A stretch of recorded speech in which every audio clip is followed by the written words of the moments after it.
This week's assignment focuses on the sexual health of the military and the veteran populations. According to the World Health Organization, sexual health is defined as a state of physical, emotional, mental, as well as social well-being in relation to sexuality. Each healthcare provider, therefore, must consider both sexual health and well-being as an intimate and integral part of what it means to be human. Sexual health is a complex issue, and according to Dean and colleagues, it comprises of high-risk sexual behaviors, which include age of first reported sexual encounter, sexually transmitted infections, infidelity, sexual dysfunctions, and predictors for sexual functions. Therefore, an efficacious treatment plan must put into consideration the multidimensional aspects of this issue. Learning objectives include identifying 2 screening tools that are appropriate for screening sexual health, providing sexual education to the military or veteran individuals, the couples, and or their families on sexual health, proposing 3 empirical techniques that are appropriate for use during family therapy sessions to improve the sexual health behaviors of the clients.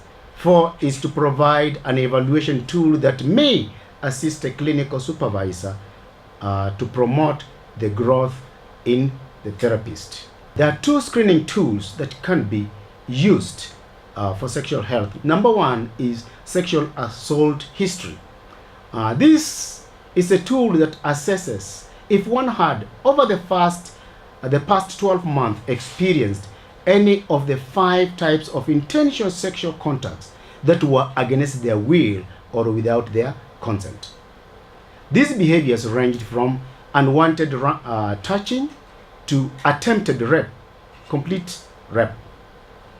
Number 1 is one was sexually touched, or e.g. intentional touching of genitalia, breasts, or buttocks, or made you sexually touch them.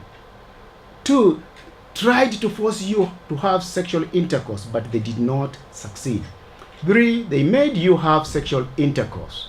Number 4, attempted to make you perform or receive oral, anal, sex or penetration by a finger or object, but were not successful. And number 5, made you perform or receive oral sex, anal sex, or penetration by a finger or object. If respondents had experienced at least one of the 5 behaviors in the past year, coded one past year, they were victim of sexual assault. However, those who responded with no, they did not have any of these experiences in the past year, coded 0 past year, were non-victims of sexual assault. Number 2 is high-risk sexual behaviors.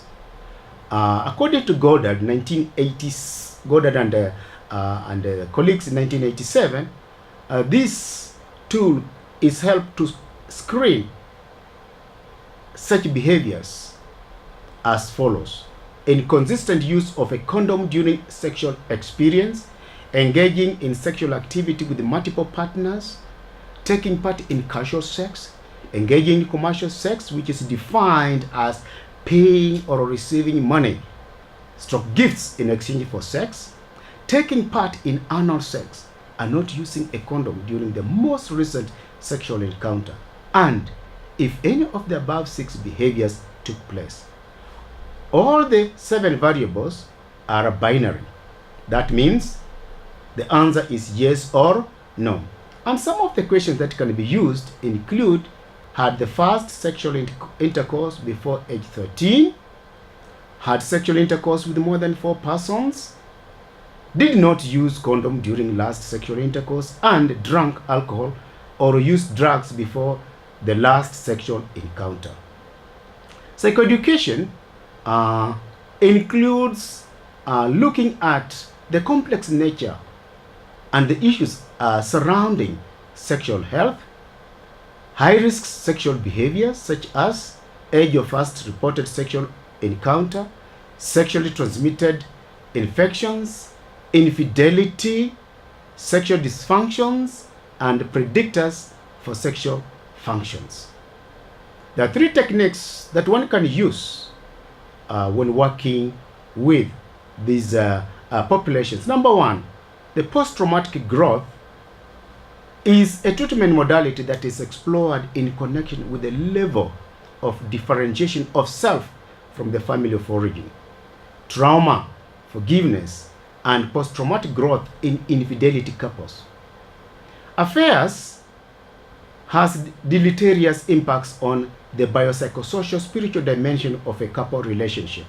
Therefore, recovery from infidelity, according to this intervention, is defined as forgiveness. That is by Gordon and Balcom in 1998. So forgiveness is conceptualized as a recovery process from infidelity, which is similar to interpersonal trauma that has three stages. Number one, dealing with the impact. Two, searching for meaning. And finally, recovery or moving forward. Another intervention that can be used include cognitive behavioral therapy, which is used to decrease sexual, used when assessing for decreased sexual desire, arousal, orgasm, influencing maintaining factors of sexual dysfunction. This is according to Stephenson and his colleagues in 2013, and as outlined by Masters and Johnson's pioneering work on spectatoring. That work was done in 1970, and Barlow's work in 1986, model for sexual dysfunction. So CBT has 8 weeks, and the sessions include improving awareness of physiological sensation during states of sexual arousal and reducing negative affect in anticipation of sexual experience. A treatment manual is usually used to standardize the treatment. Techniques applied in the CBT model include cognitive restructuring and systematic exposure to minimize anxiety-provoking thoughts that occur during arousal, minimizing distraction during sexual intercourse, and decreasing focus on pleasant sensations.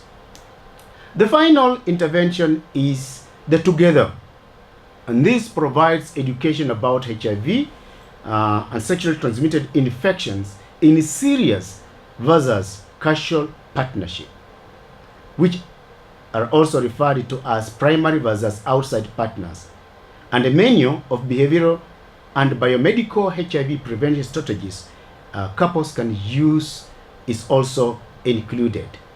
The behavioral strategies include condom use and enhancing dyadic relationship agreements that highlight the conditions under which, if any, the couple is permitted to engage in extradyadic sex with outsider partners, i.e., in an open relationship, or if they are not permitted to be involved in sexual behaviors with someone else besides their primary partner, and this is normally in monogamous relationship. So the Together program improves HIV prevention by helping individuals to examine the attitudes, beliefs, and peer norms that are associated with the prevention in couples, intentions to use prevention strategies, and obstacles to endorsing prevention strategies.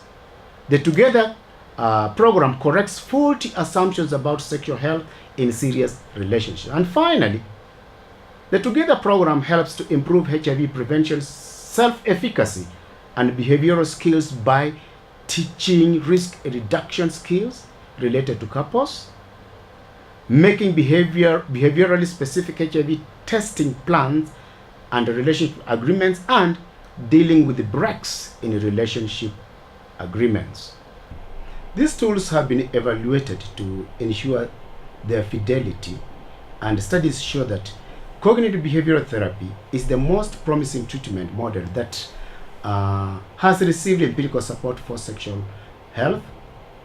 Similarly, forgiveness is considered to be the most frequently cited trauma-based treatment model in infidelity literature. And finally, the Together program's feasibility, acceptability, and preliminary efficacy have been established by Newcomb and his colleagues in just last year, 2017. A more recent study, Mark Pegel and colleagues, shows that there was a significant decrease in HIV risk behaviors, increase in information, motivation, and behavioral skills related to HIV prevention, and improvement in relationship treatment at 2 weeks post-test. Finally, sexual well-being is a complex, multidimensional concept that extends broadly into multiple realms of individuals' lives. Although sexual health is often associated with a lack of pain and the presence of disease or impairment in sexual function, it is broadly understood as a positive state of health in which sexually related physical, psychological, as well as social well-being are collectively maintained. Mushrooming evidence report that sexually related well-being is a major aspect of overall physical and psychosocial health.